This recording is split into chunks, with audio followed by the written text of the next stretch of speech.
Hello everyone, welcome to my channel PDP motorcycle. आज हम आपको दिखाने जा रहे हैं रॉयल एनफील्ड की रिस्टोरेशन। आप देखेंगे बहुत ही अच्छा हमने इस बाइक को रिस्टोर किया है, जिसमें हमने इसके टैंकी पर पेम्बर गार्ड पेंट किए हैं और इसके लाइव व्हील पेंट किए हैं। इसके सिलेंसर बैंड निकल कर आया है, इंजन रफिंग की है, हैंडल वगैरह निकल किया है और उस बाइक को मोनोग्राम सेट वगैरह सारा सामान नया डलाया है, स्टिकर नए लगवाए हैं और बहुत ही अच्छा रिस्टोर किया है। आप देख सकते हैं। अगर हमारी ये वीडियो अंत तक देखना, वीडियो अच्छी लगी लाइक और शेयर करना। अगर आप हमारे चैनल पर नए हैं, हमारा चैनल सब्सक्राइब करना। Thank you.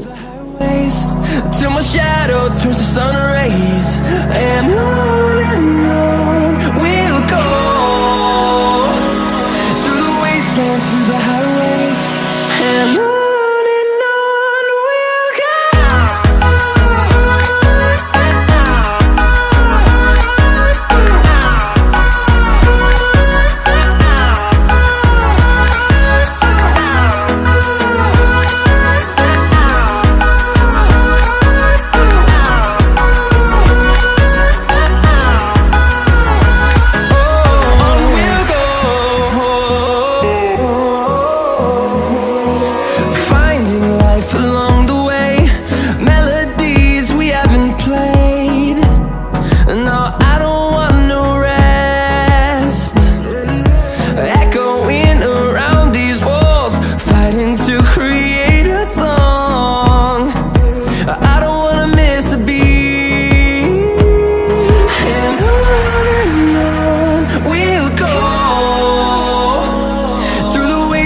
Through the highways, till my shadow turns to sun rays, and on we'll go,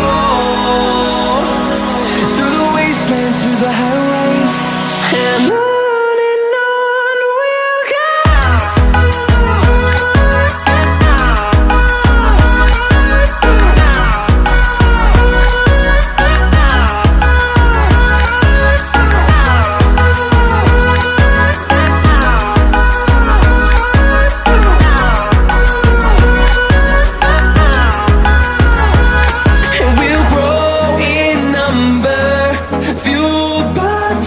See the horizon, turn us to thousands, and we'll grow in number, fueled by them to see the